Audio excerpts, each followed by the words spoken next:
back to the channel. It's your girl Cami, and today we're here with another topic, and we're talking about should a woman submit to a man that is should women submit to toxic masculinity? And for today's video, we're gonna start with you should never submit to a man that is toxic and mistreating you, because once you submit and settle, you're creating a pattern for yourself. You don't want to create that type of pattern.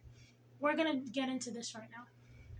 So, personally, I've seen a lot of women settle for less in their relationships, and the reason you're settling for less is that you're teaching a man how to treat you, so he's not treating you right. And you're wondering what you're doing wrong, but it's not what you did now, it's what you did at the beginning of your relationship. It's what you built a foundation on, your relationship on. And you don't want to build your relationship on a foundation that is not solid. So, if he's not opening the car door for you, I personally think you should be running. You should take subtle hints and signs of things that he's doing as a red flag. I know we're all on this. I know we're all on the internet saying, oh, we love red flags. Red flags are so cool. A red flag, hey, to see me coming. I'm not joking, guys. We need to take things seriously. I personally feel that once he's showing you signs of a red flag, you should run, because leading further down the line to your relationship, that could lead to domestic violence, verbal abuse, miscommunication. You don't want to have these issues in your relationship. Personally, I've been in a few relationships where it was hard for me to communicate, and it's because my partner wasn't someone that would talk to me and sit down and have verbal communications and talking back and forth, and or a type of person that said, let's fix the issue, let's go over how a relationship should work, let's set up some ground rules. Never. Which is why our relationship did not work out.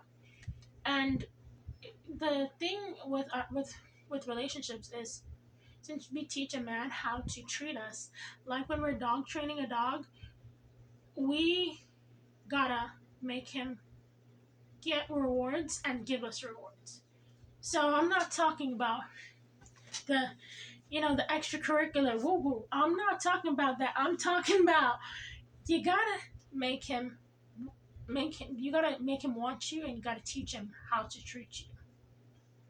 You gotta demand respect in the way you carry yourself, because if you don't carry yourself with respect, that man will not respect you no matter what you do. But let's get back to the topic at hand. Should women submit to toxic masculinity? No woman should submit to toxic masculinity. First of all, we have a lot of songs about men being toxic and glorifying toxicity, saying she can't leave me alone after you ran her down the block in a car, drove half-mile down the highway with her hanging off the front of your car, her breaking your windows and messing up your tires, and you're still with her. I'm trying to understand. You don't see that as a sneak peek to a Snap episode? If your relationship looks like the beginning of a movie trailer where there's a creepy stalker, or where he was a nice guy and that he's all said big, bad, and evil, I think you should run. When it comes to women, we are very forgiving and very loving and compassionate. In comparison with a man, when men see red flags, they run. They don't stay for part 2 or the sequel. They're out of there. I don't understand how a man is more inclined to running away from danger versus women. It's like when we win the Olympic gold medal for chasing the bad person.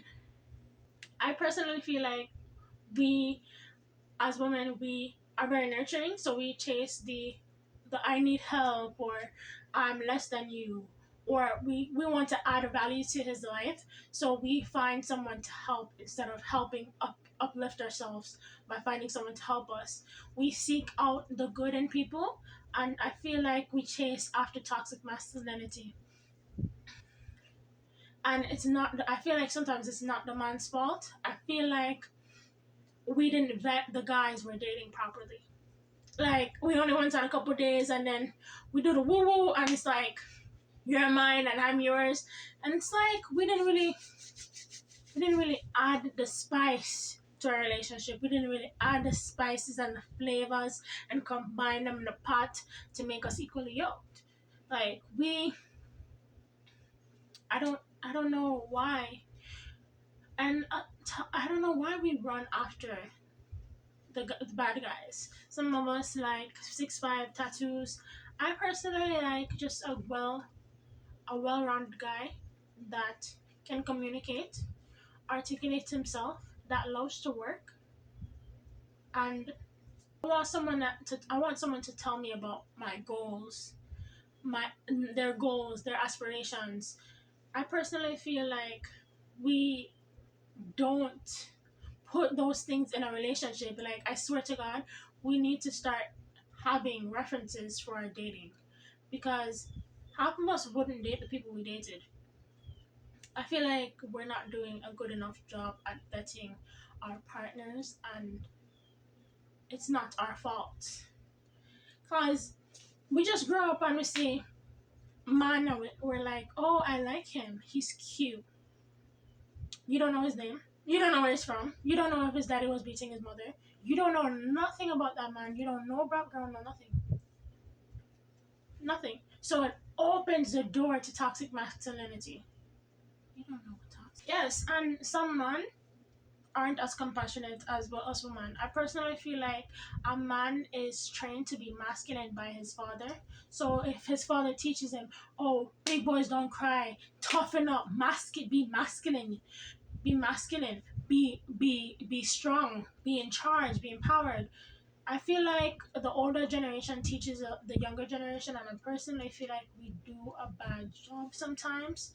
And as I was saying, we don't vet our partners properly. Like, we don't get to.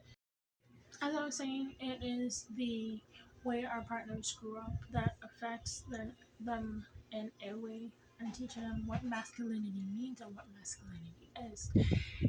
If you like this video, like, comment, share, and subscribe. And comment down below and tell me all about your experience with a toxic masculine man, or a man that felt like he demanded power over you, and how you handled that situation. Thank you so much for watching. Bye.